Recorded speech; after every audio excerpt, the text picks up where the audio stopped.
जय हिंद दोस्तों, कैसे हैं आप लोग? अच्छे ही होंगे। आपकी अपनी प्यारी सी क्लास में स्वागत है।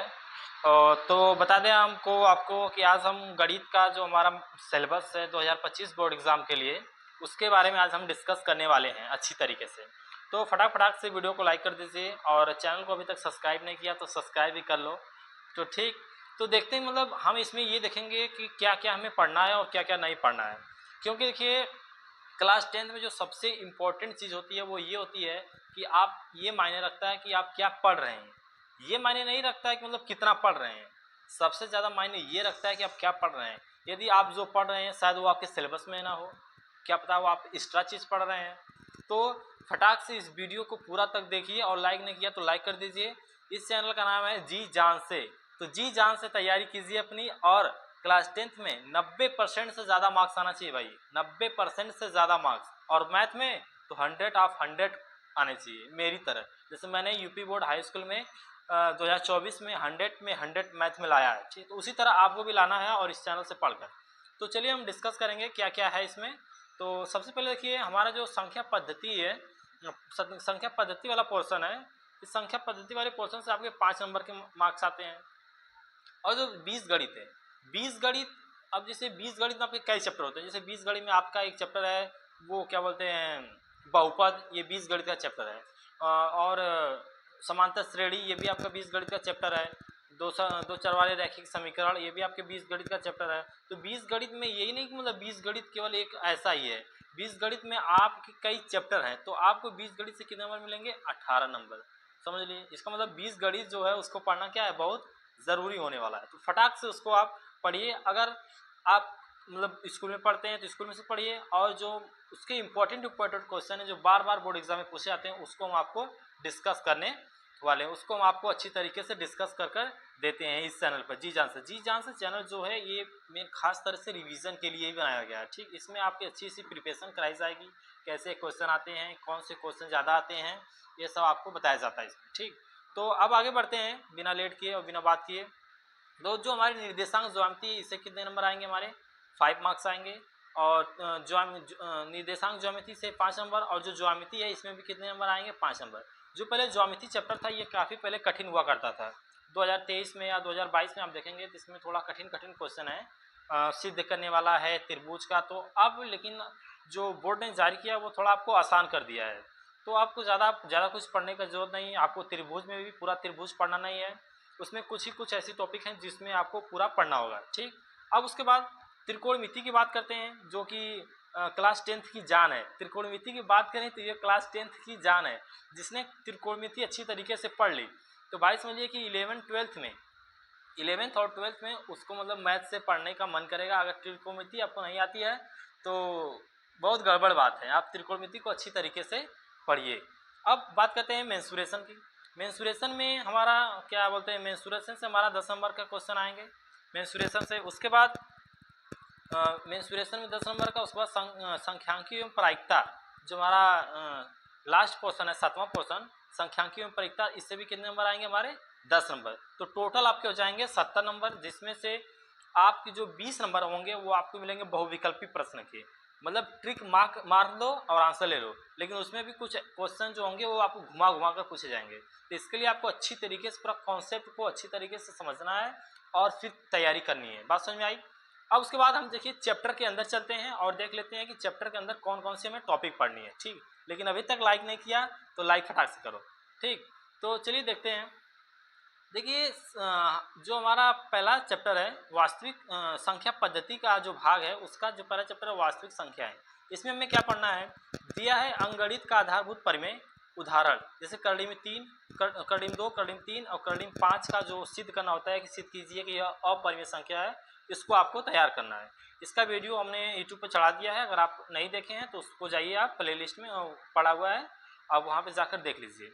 उसके बाद परिमेय संख्याओं का पुनर्भरण, मतलब कि कोई भी परिमेय संख्या है उसको अपरिमेय कैसे, मतलब उसको दशमलव में कैसे प्रसार करते हैं और कैसे फिर दशमलव से परिमेय में करते हैं, इसके बारे में मैंने अच्छी तरीके से वीडियो में बता रखा है।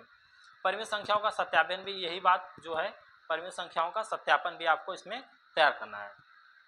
फिर उसके बाद आगे बढ़ते हैं बीजगणित में, जो हमारा बहुपद चैप्टर है बीजगणित में जो बहुपद चैप्टर है, बहुपद में बहुपद के शून्यांक पढ़ना है आपको, दीर्घात बहुपदों के गुणांक और शून्यांकों के मध्य संबंध पढ़ना है। बात समझ में आई क्या? बहुपद के शून्यांक, द्विघात बहुपद पढ़ना है आपको। एक त्रिघात बहुपद है, बहुपद जो चैप्टर है उसके लास्ट में, तो त्रिघात वाला आपको नहीं पढ़ना है। समझ में आई बात? तो अगर कोई टीचर पढ़ा रहा है तो भाई कर दीजिए कि प्लीज़ मत पढ़ाइए, क्योंकि जब आपकी सिलेबस में त्रिघात का है ही नहीं है तो आप क्यों पढ़ रहे हैं फालतू का, समय मत बर्बाद कीजिए, मैं ये कर रहा हूँ। फिर उसके बाद जो हमारा दूसरा चैप्टर है, दो चर वाले रैखिक समीकरण, इसमें क्या है हमारा, रैखिक समीकरण युग्म को हल करने की विधियाँ। कौन कौन सी विधि हैं? जो आपके बुक में 4 विधि है, आपकी बुक में कितनी विधि है? 4 विधि, लेकिन आपको उसमें से कितनी विधि पढ़ना है? बस 2 विधि। कौन सी? विस्थापन विधि, विस्थापन नहीं, प्रतिस्थापन विधि, इसी को विस्थापन विधि भी कहा जाता है, ठीक। और कौन सा विधि? विलोपन विधि। कौन सी विधि?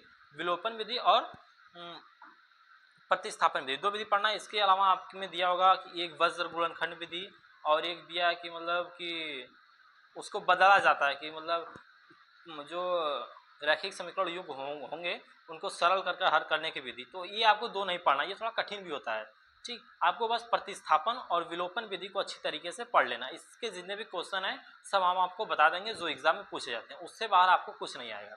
फिर उसके बाद द्विघात समीकरण से देखते हैं। तो द्विघात समीकरण से मानक द्विघात समीकरण, जैसे कि ax² + bx + c = 0, जहाँ पे a ≠ 0, अगर a 0 हो जाएगा तो क्या पे हो जाएगा? ये द्विघात समीकरण नहीं हो जाएगा, ये एक घात यानी कि रैखिक समीकरण हो जाएगा। लेकिन यहाँ पे ये द्विघात समीकरण है तो a का मान 0 नहीं होना चाहिए, ये तो हम आपको बताएंगे क्लास में। फिलहाल तो पहले ये देख लीजिए क्या क्या पढ़ना है। द्विघात समीकरणों के हल केवल वास्तविक मूल के लिए, केवल हल पढ़ना है। और द्विघात सूत्र जो होता है श्रीधराचार्य का सूत्र, उसको याद करना है। और क्या दिया है? और दे रहा है कि गुणनखंड द्वारा हल निकालना, मतलब द्विघात समीकरण का गुणनखंड द्वारा हल निकालना, इसको जानेंगे। द्विघात समीकरण का विविधकर भी यहाँ पे आपको जो d = b² - 4ac वाला फॉर्मूला होता है उसके बारे में पढ़ना है। उसके मूलों की प्रकृति पढ़ना है, जैसे कि d का मान जब आता था तो उसमें मतलब उसकी प्रकृति ज्ञात करते हैं कि वो कैसा मूल होगा, वास्तविक होगा कि आभासी होगा कि काल्पनिक होगा, तो इसके बारे में जानेंगे। फिर उसके बाद द्विघात समीकरण पर दैनिक जीवन में अनुप्रयोग तथा इस पर आधारित प्रश्न एवं इबारती प्रश्न। इबारती प्रश्न आपको अच्छी तरीके से प्रैक्टिस करना है कि क्वेश्चन, इबारती प्रश्न का मतलब होता है क्या। जैसे कि जो क्वेश्चन हिंदी में लिखा होता है, हिंदी में जैसे कि कुछ स्टोरी बताएगा कि मतलब एक कुआं है, उसमें से मिट्टी खनी जाती है तो इसको इतना काट दिया जाता है, फिर उसमें डाल दिया जाता है, यही सब जो घुमा फिरा कर देता है वो सब इबारती प्रश्न होते हैं, ठीक। तो ये भी कठिन नहीं होता है, बहुत बच्चों को ये क्वेश्चन कठिन लगते हैं, लेकिन आप अच्छी तरीके से पढ़ेंगे, अच्छी तरीके से उसको समझेंगे तो ज़्यादा कठिन वो भी नहीं होता है, ठीक। अब उसके बाद ये हो गया। आप समांतर श्रेणी में हमारा क्या है, समांतर श्रेणी में 90 पद की व्युत्पत्ति और समांतर श्रेणी में 90 पद का योग, 2 चीज़ क्या, 90 पद की व्युत्पत्ति और 90 पद का योग, ये पढ़ना 2 चीज़। फिर उसके बाद समान जीवन पर आधारित प्रश्नों को हल करने का अनुप्रयोग, मतलब कि समांतर श्रेणी में भी हमारे जो दैनिक जीवन में उपयोग होते हैं प्रश्न, उसके भी उसमें मिलेगा, यानी कि इबारती प्रश्न समांतर श्रेणी में भी आपको देखने को मिलेंगे। समांतर श्रेणी से, द्विघात समीकरण से, 2 चर वाले रैखिक समीकरण से और बहुपद से मिलाकर आपको टोटल 18 नंबर दिए जाएंगे, ठीक। तो आप जो 20 गणित वाला पोर्शन है इसको आप अच्छी तरीके से पढ़ लीजिए, ताकि आपका 18 नंबर जो है वो उसको मतलब कोई ना ले पाए, क्योंकि ये थोड़ा आसान चैप्टर है जो आपने क्लास 9th में अच्छी तरीके से पढ़ रखा है, ठीक। तो इसको आप अच्छी तरीके से डिस्कस कीजिए। फिर उसके बाद जो हमारा तीसरी इकाई है उसके बारे में डिस्कस करते हैं। हमारी तीसरी इकाई है निर्देशांक ज्यामिति। निर्देशांक ज्यामिति में जो पहला चैप्टर है वो क्या है, रेखा वो द्विविमी रेखा, मतलब द्विविमी मतलब 2 डायमेंशनल, 3 डायमेंशनल नहीं, यहाँ पे 2 डायमेंशनल की बात हो रही है। निर्देशांक ज्यामिति की अवधारणा, निर्देशांक ज्यामिति की अवधारणा क्या है, रैखिक समीकरणों का ग्राफ, दूरी तथा सूत्र विभाजन, दूरी और जो सूत्र के बीच विभाजन था, विभाजन सूत्र है वो विभाजन सूत्र, इसमें ज़्यादा मतलब कठिन क्वेश्चन नहीं पूछता है। इसमें जो भी क्वेश्चन आपके आएंगे रेखा से वो आसानी आएंगे, समझ लीजिए, क्योंकि जो फार्मूला इसमें ये ग्राफ और दूरी सूत्र वाला है इसी से केवल क्वेश्चन आता है, ठीक। तो अब फिर उसके बाद त्रिभुज की बात करेंगे।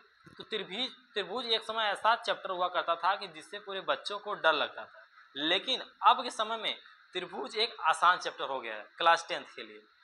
क्या क्या पढ़ना है आप त्रिभुज में, फटाफट देख लीजिए।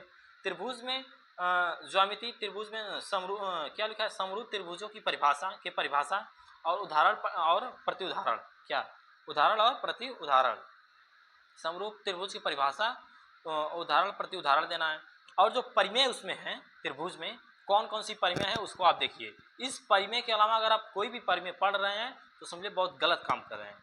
आप इस परिमेय को पढ़िए, इसी परिमेय को आप प्रैक्टिस कीजिए और यही परिमेय आपके एग्जाम में आएंगे, इसके अलावा कुछ भी नहीं आएगा त्रिभुज से। त्रिभुज से आपको 10 नंबर मिलेंगे, यहाँ पे जैसा लिखा गया है, तो आप इसको अच्छी तरीके से भैया तैयार कर लीजिए, क्योंकि त्रिभुज अगर आप अच्छे से अगर मैथ क्लास 10 में पढ़ लेते हैं तो आपको 11th 12th में थोड़ा आसानी आ जाती है। ठीक, तो देखते हैं इसमें क्या क्या है। परिमेय देखते हैं कौन कौन सी परिमेय दिया है। ज़्यादा परिमेय नहीं है हमारी, केवल 5 परिमेय यहाँ पे पढ़ना है। पहली परिमेय है कि त्रिभुज की एक भुजा के समांतर खींची गई रेखा त्रिभुज के शेष दो भुजाओं के समांतर होती है। ठीक, कि मतलब कोई त्रिभुज है, उसके एक भुजा के समांतर अगर कोई दूसरी रेखा खींचते हैं तो अन्य भुजाओं के समान होती है, मतलब समान अनुपात में विभाजित करती है। इसको और एक नाम से जाना जाता है, क्या कहते हैं उसको, आधारभूत परिमेय। इसी को क्या कहते हैं, आधारभूत परिमेय, या इसी को कहते हैं थेल्स परिमेय। आधारभूत परिमेय या थेल्स परिमेय, इसी जो पहली परिमेय इसी परिमेय का कहते हैं। ठीक, अब उसके बाद दूसरी जो हमारा दिया है उसको देखते हैं। दूसरी क्या है कि त्रिभुज की दो भुजाओं को समान अनुपात में विभाजित करने वाली रेखा तीसरी भुजा के समांतर होती है। मतलब पहले परिमेय का उल्टा इसमें है। क्या कहा है, पहले में कहा है कि अगर किसी त्रिभुज के एक भुजा के समांतर हम कोई त्रिभुज मतलब रेखा खींचते हैं तो अन्य दो भुजाओं को एक निश्चित अनुपात में बांटती है, लेकिन दूसरा क्या होता है वही उलट करता है। मतलब इस परिमेय का ये दूसरी परिमेय क्या है, विलोम है। तीसरी परिमेय देखते हैं, लिखा है कि यदि दो भुजाओं के संगत भुजाओं का एक युग्म अनुपातिक और आंतरिक कोण बराबर हो तो त्रिभुज क्या होंगे, समरूप होंगे, ये बताएंगे आपको।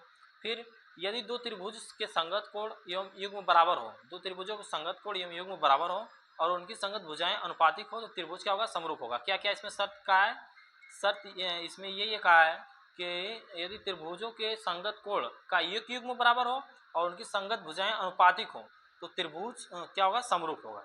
ठीक, लास्ट देखते हैं, लास्ट परिमेय क्या है। लास्ट परिमेय ये दिया है कि एक त्रिभुज का एक कोण दूसरे त्रिभुज के संगत कोण के बराबर हो तथा उनकी संगत भुजाएं अनुपातिक हो तो त्रिभुज क्या होगा, समरूप होगा। बात समझ आई। आपके बुक में ये परिमेय अच्छी तरीके से दिया हुआ है, उसको आप पढ़ लीजिए। इस पर जो आधारित क्वेश्चन होंगे उस क्वेश्चन को आपको कराएंगे, क्योंकि एग्जाम में परिमेय ज़्यादा नहीं पूछता। अगर परिमेय अगर आपके एग्जाम में आ भी रहा है तो जो मैंने यहाँ पे पहली और दूसरी परिमेय बताई यही इंपॉर्टेंट परिमेय है और यही आपके एग्जाम में आती है। ये जो दूसरी परिमेय है ये आपकी बार 2024 के हम लोगों के पेपर में खुद आया था।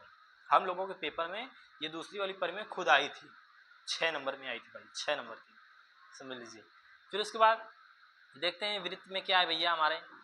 वृत्त में तो दो ही चीज़ पढ़ना, पहले वृत्त भी बहुत कठिन हुआ करता था, तो वृत्त में भी दो ही चीज़ पढ़ना, वो भी दो चीज़ बहुत आसान है। क्या है, पहला है कि वृत्त की स्पर्श रेखाएं स्पर्श बिंदु से होकर जाने वाली त्रिज्या पर क्या होती है, लंब होती है। वृत्त की स्पर्श रेखा स्पर्श बिंदु से होकर जाने वाली त्रिज्या पर लंब होती है, इस बारे में। तो इस बारे में किसी वाह बिंदु से खींची गई दो स्पर्श रेखाओं की लंबाई क्या होती है, बराबर होती है। क्या कहा कि किसी बाह्य बिंदु से, किसी बाहरी बिंदु से खींची गई दो स्पर्श रेखाओं की लंबाई क्या होती है, आपस बराबर होती है। ये भी बहुत ही कॉन्सेप्ट वाली और बहुत ही ईजी क्या परिमेय है, इसको आप तैयार कर लेंगे। अब आता है हमारा असली धमाका, त्रिकोणमिति का। त्रिकोणमिति भाई जब मैं नाम सुनता हूँ ना तो अंदर से एक फीलिंग आ जाती है त्रिकोणमिति की, क्योंकि त्रिकोणमिति बहुत बच्चों को कठिन लगता है, लेकिन जब आप त्रिकोणमिति के अंदर चले जाएंगे ना बहुत मजा आएगा, कसम से कहते हैं। तो त्रिकोणमिति को आप अच्छी तरीके से पढ़िए और पूरे क्लास 10th की जो मैथ होती है उसकी जान है त्रिकोणमिति। कितना नंबर देगी आपको, 12 नंबर। कितना नंबर देने वाली त्रिकोणमिति, 12 नंबर भैया देगी आपको। 18 नंबर बहुपद देगा तो 12 नंबर ये भी दे रहा है त्रिकोणमिति, थोड़ा कठिन है। यहाँ पे मैं एक दो क्वेश्चन आपको ऐसा मैं बता दूंगा, जब क्लास टाइम में एक दो क्वेश्चन ऐसा बता दूंगा कि वही पेपर में आएगा और 100% चांस दूंगा कि वही आएगा, उसके अलावा कुछ पूछेगा ही नहीं। एक दो क्वेश्चन ऐसे हैं जो बार बार पूछे जाते हैं, 2017, 2018, 2019, 2020, 2021, 2022, 2023, 2024 में पूछा है, तो जाहिर सी बात है कि 2025 में भी पूछेगा। समझ में आई बात। क्या है देख लेते हैं। दिया है कि समकोण त्रिभुज के न्यून कोणों के अनुपात 0 से 90 डिग्री के बीच के संबंध को ही केवल आपको देखना है। फिर उसके बाद 0 degree, 30 degree, 45 degree, 60 degree, 90 degree के बीच संबंध देखना। त्रिकोणमितीय अनुपात जो होते हैं, 3 अनुपात होते हैं, उसको हम अच्छे तरीके से आपको पढ़ाएंगे। उसके बाद सौर समीका की त्रिकोणमिति सौर समीका में बात करेंगे। तो सौर समीका में आपको 3 सौर समीका दिया है यहाँ पे, sine square theta plus cos square theta बराबर 1, 1 प्लस टेन स्क्वायर थीटा बराबर सेक स्क्वायर थीटा और 1 प्लस कॉट स्क्वायर थीटा बराबर कॉसेक स्क्वायर थीटा को स्थापित करना और इसका क्या अनुप्रयोग, मतलब इसका कहाँ पे उपयोग होता है और इसको क्या कहते हैं जी, अनुप्रयोग, और इसको मतलब प्रैक्टिकली दिखाना पड़ेगा। ऊंचाई और दूरी में इसमें से इसी में से जो मैं आपको क्वेश्चन बताऊंगा इसी में से आता है, ऊंचाई और दूरी में से। इसमें से आपको उन्नयन कोण के बारे में जानना होगा। अवनमन कोण क्या होता है, ऊंचाई और दूरी के बीच प्रश्न और दो समकोण त्रिभुजों के बीच हाँ ये देखिए बात सही लिखा है यहाँ पे कि ऊंचाई और दूरी पर साधारण प्रश्न, आप साधारण प्रश्न आएंगे, कठिन प्रश्न आएंगे। बहुत बच्चे होते हैं ले लेते हैं प्रैक्टिस सेट, उसमें इतना हार्ड क्वेश्चन दिया है कि वो उसी को लेकर परेशान हो जाते हैं। जैसा कि मैंने किया था, मैंने सच बताऊं एक मतलब ऐसी कॉपी ले ली थी, उसमें इतना हार्ड क्वेश्चन था कि मतलब मेरा त्रिकोणमिति का ऐसी प्रैक्टिस हो गई थी, मतलब कोई सवाल मैं देखता था उसको आ जाता था, समझ में आता था इसमें क्या बोला है, क्या कैसे लगाना है। तो आप ये गलती न करें, इसमें लिखा है साधारण प्रश्न आएंगे त्रिकोणमिति से, तो साधारण प्रश्न यही आने वाले हैं। क्या क्या है, दो समकोण त्रिभुजों से अधिक नहीं होना चाहिए, मतलब दो समकोण मतलब ऐसा उसमें ग्राफ बनाएगा ऊंचाई दूरी में, तो इसमें दो ही समकोण त्रिभुज बनेंगे, तीन नहीं बने होंगे, बनने वाले हैं, ठीक। और अवनमन कोण के लिए केवल 30 से 45 60 डिग्री होनी चाहिए, मतलब अवनमन कोण अगर कोई अवनमन कोण पर आधारित कोई सवाल आ रहा है तो वो 30 डिग्री का होगा, 45 डिग्री और 60 डिग्री, इसके अलावा वो नहीं होगा। मेंसुरेशन देख लेते हैं हमारा। मेंसुरेशन में वृत्त से देखिए दो चैप्टर है, वृत्त जो 10 में है वो दो चैप्टर, बच्चे कंफ्यूज हो जाते हैं। एक जो वृत्त है वो हमारा क्या है, ज्यामिति का है, एक वृत्त क्या है हमारा, ज्यामिति का पोर्शन है, और जो दूसरा हमारा वृत्त है वो क्षेत्रफल से संबंधित है, मेंसुरेशन से संबंधित है, ठीक। तो ये जो हमारा वृत्त से संबंधित क्षेत्रफल वाला है, इसमें वृत्त के त्रिज्यखंड और वृत्तखंड के क्षेत्रफल केवल ज्ञात करना, उसके अलावा कुछ नहीं। इसके अलावा इसमें मतलब कुछ और भी आते हैं, मतलब कि आधी आकृति का चित्र मतलब उसका क्षेत्रफल निकालना होता है, तो ये सब आपको पढ़ने की जरूरत नहीं है। समझ में आई बात। तो वृत्त के त्रिज्यखंड तथा वृत्तखंड के क्षेत्रफल आप तैयार कर लेंगे। पृष्ठीय क्षेत्रफल और आयतन की बात करें तो इसमें क्या क्या देना है देखना, किन्हीं दो आधारित संयोजित समतल आकृतियों को मतलब किसी दो मतलब आकृतिक मतलब जोड़ी हैं उसका क्षेत्रफल आएगा, आयतन आएगा, उन मतलब उस जो आकृतियाँ रहेंगी उसमें दो हैं, उसमें कौन कौन से आएंगे, उस देखिए आयतन आएगा, उसका घन निकालने के लिए बोलेगा, घनाभ पे आएगा, गोले तथा अर्धगोले, लंबवृत्ति, बेलन, शंकु, मिश्रित प्रश्न, मतलब इन सबको मिलाकर आपको प्रश्न मिलेंगे, किसके किसके, घन के, घनाभ के और गोले का, बेलन का, अर्धगोले का, ठीक। लेकिन छिन्नक एक है, छिन्नक लास्ट में पोर्शन है छिन्नक, तो छिन्नक वाला नहीं है।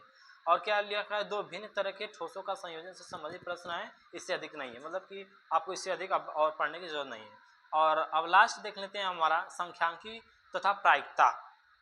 ये जो चैप्टर है ये थोड़ा मतलब आसान चैप्टर है, लेकिन बहुत बच्चों को ये मतलब बोरिंग लगता है, क्योंकि इसमें थोड़ा बड़ा बड़ा कैलकुलेशन करना पड़ता है। और प्रायिकता जो चैप्टर है इसमें थोड़ा आपको जो पॉकर होता है ताश, उसके बारे में नॉलेज थोड़ी होनी चाहिए कि उसमें कितने पत्तियाँ होती हैं, कितने बादशाह होते हैं, कितने गुलाम, कितने बेगी, ये सब के बारे में जाना होता है। तो ये भी जाना जरूरी है, कोई गलत चीज़ नहीं है प्रायिकता में, क्योंकि क्लास 11th और 12th में जब आप जाएंगे तो उसमें भी प्रायिकता एक चैप्टर है, अपना एक अलग रुतबा रखता है प्रायिकता, ठीक। तो संख्यांकी में देखते हैं, संख्यांकी में संख्यांकी और प्रायिकता में दो चैप्टर होंगे, जाहिर सी बात है संख्यांकी एक होगा एक प्रायिकता। तो संख्यांकी में हमें क्या पढ़ना है, संख्यांकी में पढ़ना है वर्गीकृत आंकड़ों के माध्य, क्या पढ़ना है, वर्गीकृत आंकड़ों का माध्य और माध्यिका और बहुलक, क्या माध्य, माध्यिका और बहुलक, और जो ये ग्राफ राफ वाला पोर्शन होता है ना ये सब हटा दिया है भैया, इसको मत पढ़ो, दिमाग भी उसमें डिस्टर्ब हो जाता है। मैं तो पढ़ा ही नहीं, 9th में पढ़ा था थोड़ा बहुत उसके बारे में जानकारी थी, उसके बाद उसको पढ़ा नहीं, लेकिन फिर घर पे उसको मतलब डिस्कस किया, मतलब क्या है वो, सेम टू सेम वही होता है, कुछ इसमें मतलब एक्स्ट्रा नहीं होता है।